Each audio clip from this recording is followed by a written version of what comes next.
नमस्कार, आप देख रहे हैं Satyavarta TV news. Satyavarta TV news में आपका स्वागत है। आइए नजर डालते हैं आज के मुख्य समाचारों पर। हरि भक्त परायण स्वर्गीय मोतीराम बालू चोरघे का 5वां पुण्य स्मरण श्रद्धा और भक्ति भाव से मनाया गया।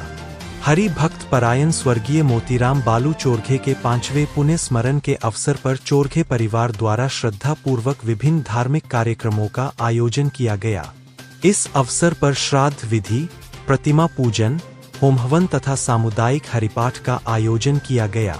कार्यक्रम की खास बात यह रही कि 50 पखवाज के साथ सामूहिक रूप से हरिपाठ किया गया, जिससे पूरा वातावरण भक्तिमय हो गया। वहीं हरि भक्त परायण श्री योगीराज जी महाराज गोसावी, जो कि शांति ब्रह्म श्री एकनाथ महाराज के 14वें वंशज है और पैठन से पधारे थे, उनके द्वारा कीर्तन प्रस्तुत किया गया, जिसे सुनकर उपस्थित श्रद्धालु भावविभोर हो गए। यह संपूर्ण कार्यक्रम मुंबई नासिक महामार्ग स्थित सरोली पाड़ा के मावली कृपा बंगला में आयोजित किया गया। कार्यक्रम का आयोजन डी.वाई. फाउंडेशन के संस्थापक अध्यक्ष दयानंद मोतीराम चोरघे, उनकी धर्मपत्नी प्रियंका दयानंद चोरघे एवं समस्त चोरघे परिवार द्वारा किया गया। आइए अब आपको सीधे लिए चलते हैं सरोली पाड़ा, जहां यह संपूर्ण धार्मिक कार्यक्रम भक्ति और श्रद्धा के साथ संपन्न हुआ।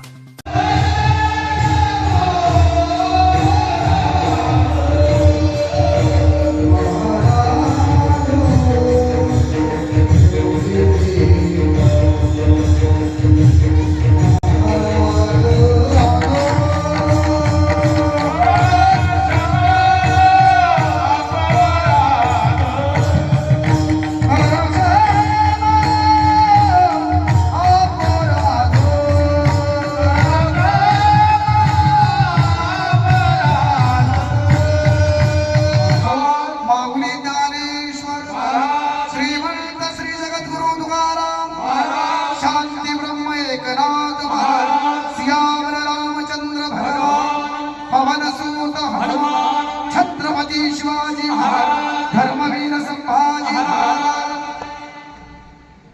माजी सरपंच आणि चोरघे परिवाराच्या वतीने आपलं सहर्ष स्वागत जोरदार टाळ्या झाल्या पाहिजे।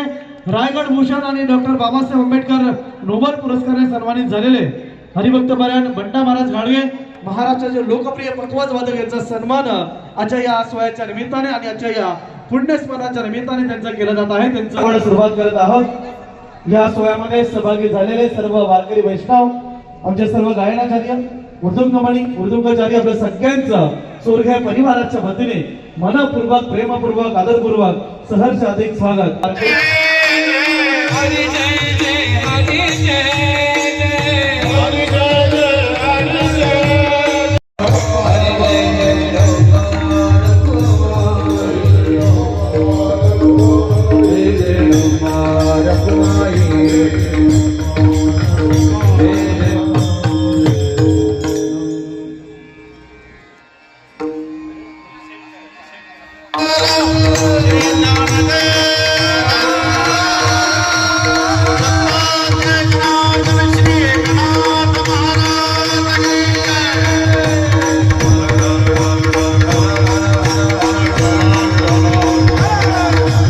हरिभक्तीपरायण स्वर्गीय श्री मोतीराम बाळू चोरघे यांच्या 5म पुण्यस्मरणाच्या निमित्तानं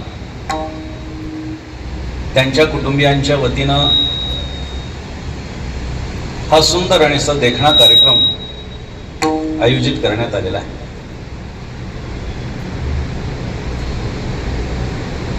काही दिवसांपूर्वी या परिसरामध्ये जेव्हा माझं कीर्तन होतं, तेव्हा प्रियंका ताई मला येऊन भेटल्या आणि त्यांनी मला सांगितलं असा असा कार्यक्रम आमचा आहे आणि आपण जरूर यावं। हरिभक्तीपरायण जितेंद्र महाराजांनी सुद्धा सांगितलं की आपण इथे आलं तर चांगलं होईल आणि म्हणून आज या ठिकाणी उपस्थित राहता आलं। मला या परिवाराच्या संबंधानं अनेकांनी सांगितलं, साधारणतः असं असतं की एखाद्याचं पुण्यस्मरण जेव्हा असतं तेव्हा त्यांच्या घरातलीच माणसं त्यांच्याबद्दल चांगलं चांगलं सांगत असतात आणि जेव्हा बाहेरच्या माणसांपेक्षा फक्त घरातलीच त्यांच्याबद्दल चांगलं सांगत असतात तेव्हा त्या चांगलेपणाविषयी संशय निर्माण होत असतो। मात्र जेव्हा एखाद्या व्यक्तीच्या बाबतीमध्ये प्रत्येक जण चांगलं बोलत असेल तर निश्चितच ती व्यक्ती चांगली असेल यात काही मात्र शंका नाही. जी परंपरा चालत आलेली आहे तिचं निर्वहन करण्याचा अथक परिश्रम त्यांनी केला आणि समाजाला जोडलं. तीच परंपरा, सामाजिक परंपरा त्यांचे पुत्र दयानंदजी, राजकीय परंपरा त्यांचे पुत्र दयानंदजी या ठिकाणी त्याचं निर्वहन करतात आणि आध्यात्मिक परंपरा प्रियंकाताई त्याचं निर्वहन करतात. आम्ही आता बसलो होतो तेव्हा दयानंदजींनी मी बोललो की म्हटलं तुमच्या घराण्यामध्ये 2-3 पिढ्यांपासून जर माळ आहे तर तुम्ही सुद्धा माळ घातली पाहिजे. तेव्हा तिथल्या सर्वांनी होकार दिला, पण त्यांनी एक उत्तर देऊन टाकलं. त्यांनी सांगितलं माझ्या बायकोनी परंपरा चालवायचं ठरवलंय. न्यायाची भाषा थोडी सांगतो. त्याला मार्जारा शिशु न्याय असं म्हणतात. 2 न्याय आपण अनेक न्याय ऐकले असतील. कागटाळी न्यायामुळे आपल्याला नरदेह प्राप्त झाला असं आपण म्हणतो. त्याचं चिंतन आपल्याला पुढे करायचं आहे. पण या 2 न्यायांची चर्चा ही जास्त होते. मर्कट शिशु न्याय आणि मार्जारा शिशु न्याय. मर्कट म्हणजे माकड, शिशु म्हणजे पिल्लू आणि त्याचा न्याय. मार्जार म्हणजे मांजर, शिशु म्हणजे त्याचं पिल्लू आणि त्याचा न्याय. प्रत्येक न्यायाची एक छोटी छोटी गोष्ट असते आणि त्यावरून तो न्याय सिद्ध होत असतो. काय आहे मर्कट शिशु न्याय? माकडी जेव्हा एका झाडावरून दुसऱ्या झाडावर, एका घरावरून दुसऱ्या घरावरती पळत पळत जाते, उड्या मारत जाते, तेव्हा आईनं पिल्लाला असं पकडलेलं असतं का पिल्लाने आईला पकडलं असतं? बोला. पिल्लाने आईला पकडलेलं असतं. बरोबर. बर, मांजर जेव्हा मिते, मांजरीला जेव्हा पिल्लं होतात, तिला 3-4 पिल्लं होतात, ती काय करते? एका खोलीतून दुसऱ्या खोलीत, एका घरातून दुसऱ्या घरामध्ये ती त्या पिल्लांना नेते बोक्याच्या भीतीने. बोका तिला मारून खाईल अशी भीती असते, म्हणून ती काय करते? त्या पिल्लाला उचलून घेऊन जाते. कशाने उचलून घेते? कडेवर नेते का हो? मग दातानी नेते. बरं, कोणत्या दातानी? ज्या दाताने ती उंदराला फाडून खाते त्याच दाताने. बरोबर. आता जर पिल्लू खाली पडलं तर पिल्लाची जबाबदारी का आईची जबाबदारी? म्हणजे तुम्हाला न्याय कळतो. सोपा ऐका. मर्कट शिशु न्याय म्हणजे स्वतःच्या मनाचा परमार्थ. ते माकडाचं पिल्लू, ते पिल्लू म्हणजे आपण लक्षात ठेवा. मर्कट शिशु न्याय म्हणजे माकडाच्या पिल्लाचा न्याय. तो माकडाचं पिल्लू म्हणजे आपण. स्वतःच्या मनानं परमार्थ केला तर जिम्मेदारी सुद्धा स्वतःची आहे. हात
मोतीरामजींच्या 5व्या पुण्यस्मरणाच्या निमित्तानं आपण सर्वजण या ठिकाणी उपस्थित आहोत. खरं तर मी नेहमी सांगतो, एक गोष्ट आपण सर्वांनी ध्यानात घेतली पाहिजे की घरामधली ज्येष्ठ व्यक्ती तिचा आदर आपण कायम केला पाहिजे. कधी कधी असं होतं की व्यवहारामध्ये ती माणसं लक्ष घालतात, कारण त्यांचा काळ वेगळा असतो, व्यवहाराचा आपला काळ वेगळा असतो आणि आपल्याला त्यांचे मतभेद होतात. परंतु असं जरी असलं तरी घरामध्ये ज्येष्ठ व्यक्ती असणं हे अत्यंत गरजेचं आहे. ते भलेही काही व्यवहारामध्ये कदाचित लक्ष देत नसतील, पण त्यांचं असणं हे आपल्यासाठी अत्यंत गरजेचं असतं. हरिभक्तपरायण वैकुंठवासी मोतीराम बाळू चोरघे यांच्या 5व्या पुण्यस्मरणानिमित्ताने त्यांचे असणारे सुपुत्र माननीय श्री दयानंदजी मोतीराम चोरघे आणि त्यांच्या सूनबाई प्रियंकाताई दयानंद चोरघे, विरेन भाऊ, विराज भाऊ यांच्या नियोजनात उत्तम प्रकारे या ठिकाणी हा कार्यक्रम संपन्न होत आहे. सर्वात पहिले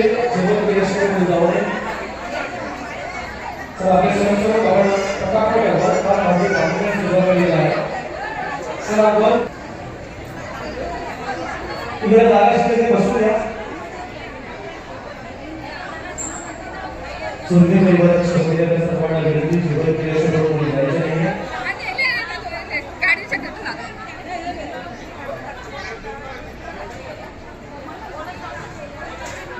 इसी तरह सबसे पहले खबरों को देखने के लिए हमारे चैनल को सब्सक्राइब करें, लाइक करें, शेयर करें। धन्यवाद।